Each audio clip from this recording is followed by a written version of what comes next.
panfish, no big deal, right?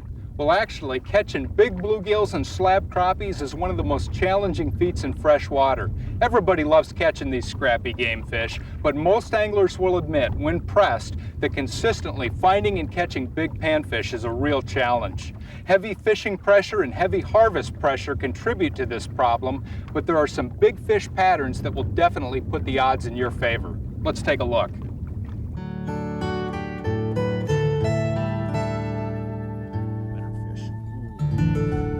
We're fishing a pretty shallow water here. We got him right up in the hole right away. All right. You know, you look out over the expanse of ice in the wintertime and it really doesn't look like much is changing, but as the ice thickens in the winter and then as it thins again towards spring, there's a lot of changes going on under the ice and the fish are moving accordingly.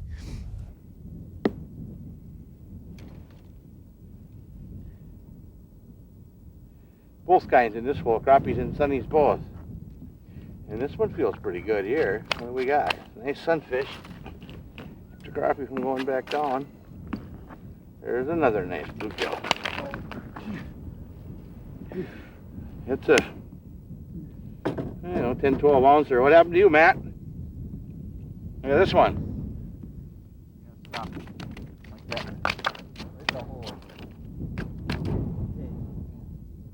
There's one.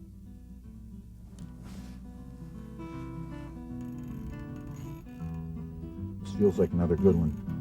This feels like another good one. You know, these fish up in the shallow bay, they'd prefer to be here all winter long. Really, this is where all the food is, up on the shallow flats. Whoa, there we go. That's a nice bluegill. They would prefer to live up here on these shallow flats all winter because this is where the food is. The sunlight penetrates and hits the bottom more here. You get more sunlight penetration actually striking the bottom of the lake, and that's what produces the food. But when the weeds die in the winter, you have thick snowfall, you have heavy snow on top of the ice, then you don't get as much light penetration. There's less plankton, and it's more comfortable for them out deeper. They can find warmer water down deeper.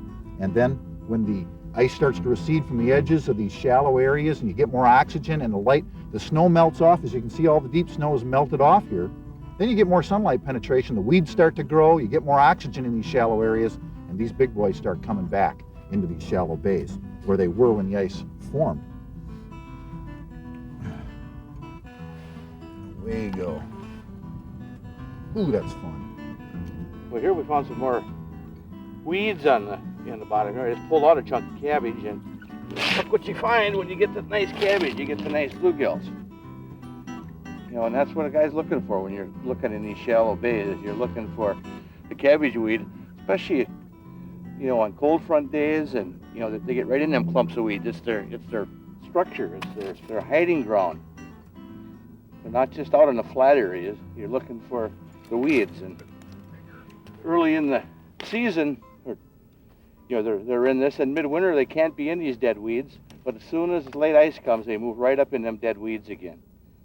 Especially in this shallow water, it really pays to use some really light tackle. I'm using 2-pound test line up in this shallow water. I think they can see your line, and the lighter the line, the better. Oop, there's one swimming right up to look at it right now. You need really light rods to handle this kind of tackle. I like a spring bobber because some of these bites are so light and so finicky, especially it seems like the biggest fish will bite the lightest. You'll get the tiny, that one bit pretty well. Whoa, whoa, whoa, whoa, whoa. What do we got here? This guy doesn't want to come up this hole. And little tiny hooks too, so they come unpinned a lot. These bigger fish will come right off. What do we got here? Oh, nice bluegill. That's nice, big fat sunny. And in order to land a fish like this, I mean, these things fight so hard for the size that they are. You need a rod that'll protect, light line. Sometimes I'll go down to 1-pound test to take these little bluegills. Ooh, that's fun. That is so much fun. They can put so much bend in a rod for the size that they are. It's just incredible. Just got some Euro larvae here, colored maggots, and just hooking them on the end, just catching the end of them like that.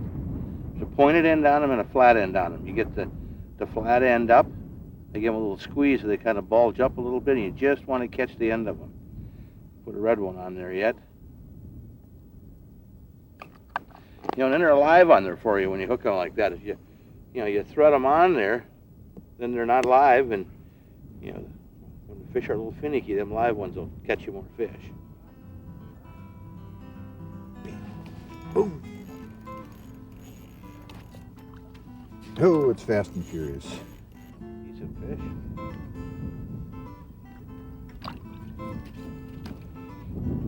Pretty one anyway. A lot of crappies here right now. Wow. As quick as you can get it down there. Catch them. Whoa. Well, I got a nice one here, Matt. A double.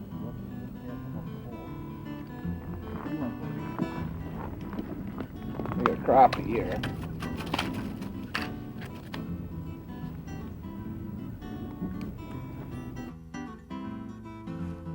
There we go.